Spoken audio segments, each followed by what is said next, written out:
The Redmi Note 12 Pro Plus 5G is probably everything you expect it to be, except a massive upgrade from its predecessor. And that's not exactly a bad thing, as it seems like the norm for a lot of devices these days, flagship included.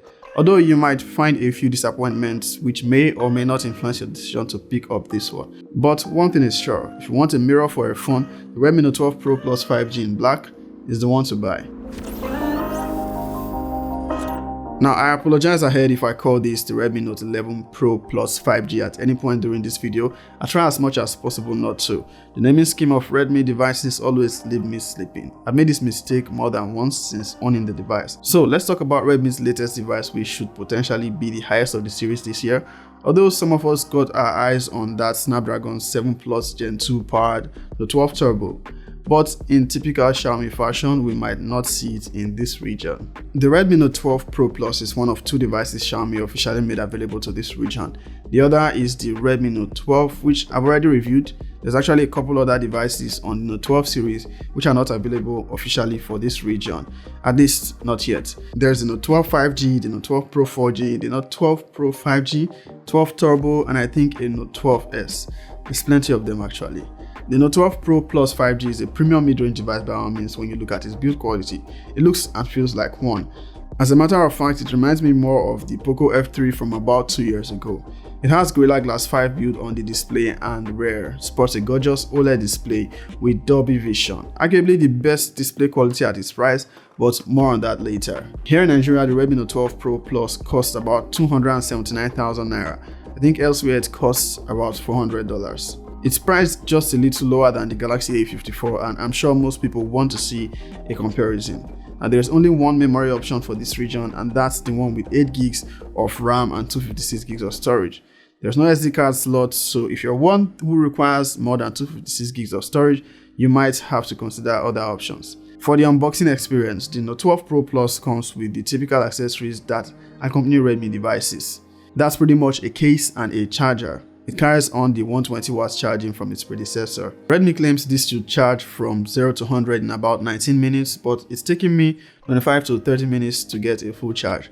I had the same experience with the Note 11 Pro Plus 5G, but that's still super fast by any means. 30 minutes is no joke. I just thought it would be faster. The Note 12 Pro Plus adopts a more comfortable design, I'd say, coming from the more boxy design on the 11 Pro Plus. This has curves on the edges and to me is more comfortable on the hands. The black one is practically a mirror, and don't even get me started on how it collects smudges, making you have to wipe it all the time if you end up using it without a case. Now the camera bump has that matte finish I would have wanted on the back. I still miss that frosted glass finish on the white Note 10 Pro from 2 years ago. Those were the good times. Xiaomi still maintains a side-mounted fingerprint scanner on the power button. Most people might prefer an optical one, but this is faster. I still prefer the one on the display though, because I'm always triggering this side-mounted one unintentionally when holding the phone. Yes, that's display. A 120Hz OLED with Dolby Vision and HDR10 Plus support. I love how it looks, though I think it lacks a little vibrance by default, but you can always tweak the color profile to suit your preference. I found interacting with the device through the display pretty smooth, and only on very few occasions did I experience stutter, which is nothing out of the ordinary. You will enjoy using this for media content, and with those stereo speakers to complement, there's hardly any complaints as far as media consumption is concerned. In all of its glory, the Redmi Note 12 Pro Plus 5G launches with Android 12. Yeah, I found it disappointing too, but there might be a good reason for that. From my experience with the Redmi Note 12, it doesn't seem like Android 13 and MIUI 14 has been perfected, as there are still noticeable lags and glitches in the UI. Xiaomi might just be taking their time to make sure it's stable enough before pushing it to the higher end. But that also means with the promise of just 2 major OS upgrades, or is it 3? We are probably not seeing past Android 14 on this one, and coupled with the fact that they are pretty late with updates too. Also, it's worthy to mention that MIUI 14 is still behind on Material U theming. I read somewhere that we had icon theming with MIUI 14, which I'd say is manageable compared to nothing, but so far it's absent on the Note 12 Pro Plus and the Note 12. Quite annoying because even iOS from Tecno has attempted to integrate Material U into their software, though incomplete but much better than whatever is going on with MIUI. Of course, these things may not matter or should not matter to an average user, and it's just the little things us tech enthusiasts nitpick, so don't mind me. I still love the Note 12 Pro plus 5G and I think it's a great device. Still talking about MIUI, not sure if it's getting more aggressive with the bloatware apps sending notifications, or maybe I've just not been paying much attention. They can definitely be disabled if you tweak around a little. The Note 12 Pro Plus is powered by a MediaTek Dimensity 1080 processor, which you can say is an improvement from the Dimensity 920 on the 11 Pro Plus, but you have the same processor on the more affordable Redmi Note 12 Pro 5G, making that one probably the best value for this series. Just too bad it's not coming to this region officially.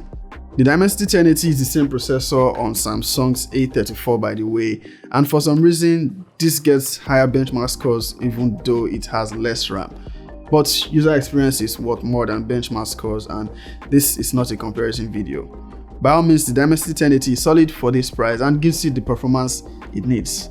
Multitasking and average to heavy use will barely be of concern here. Gaming has been good. I actually expected to experience some heating because of its glassware, but so far nothing abnormal. It games just fine. Titles like Apex Legends can play at consistent 50 FPS when you play at very high frame rate and normal graphics. You can play at higher graphics settings, but that drops the frame rate to 40 FPS, which still stays consistent. Too bad Apex Legends will soon be unavailable. I like the game. Call of Duty Mobile plays just as fine, allowing you to play at high graphics and very high frame rates, or low graphics and max frame rates. In all of my gaming sessions, while I may not have pushed it as much as an actual mobile gamer would, it didn't lag or heat up as I have experienced with previous Redmi devices.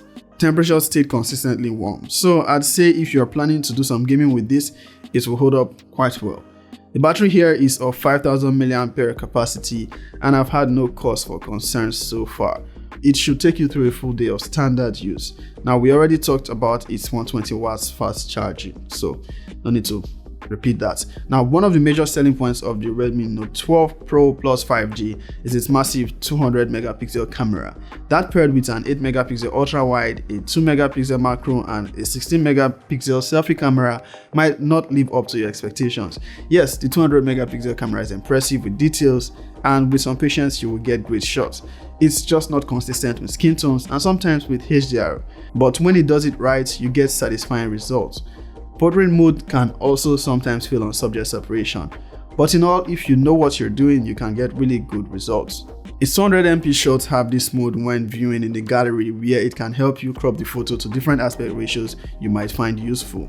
With selfies, the story is pretty much the same on the inconsistencies, but this time photos are softer, at least until you disable the default beauty filters. The inconsistencies on both selfie and rear cameras is much similar to my complaints about Samsung A34. I'm beginning to think the Dimensity 1080 is a culprit here. That's the one thing they have in common. Now, it can shoot 4K videos at 30 FPS from the rear camera, and the stabilization is okay. If you need better stabilization, you have to shoot at 1080p. You don't get 4K recording from its selfie camera. Okay, so this is the Redmi Note 12 Pro Plus 5G. Currently shooting from the selfie camera. 1080p 60 FPS is the maximum it can go. It can go 4K 30, I think, from the rear cameras, but it kind of sucks that you only do 1080p 60 at this price point. But yeah, that's what we get. How is the video quality? How is also the microphone quality? I'm currently shooting 1080p 30 by the way. It's evening, 60 FPS might be grainy. The Redmi Note 12 Pro Plus 5G is a solid device based on my experience with it. Great display, solid build quality, smooth user experience so far. Sad that it's Android 12, but at least it's stable. But should you upgrade from the Note 11 Pro Plus to this?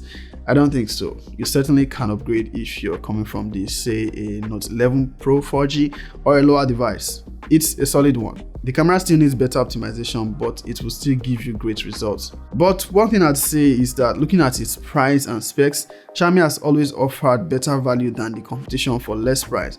But this time the Note 12 Pro Plus 5G is priced around the same as the Galaxy A54 and using the same processor powering the lesser Galaxy A34.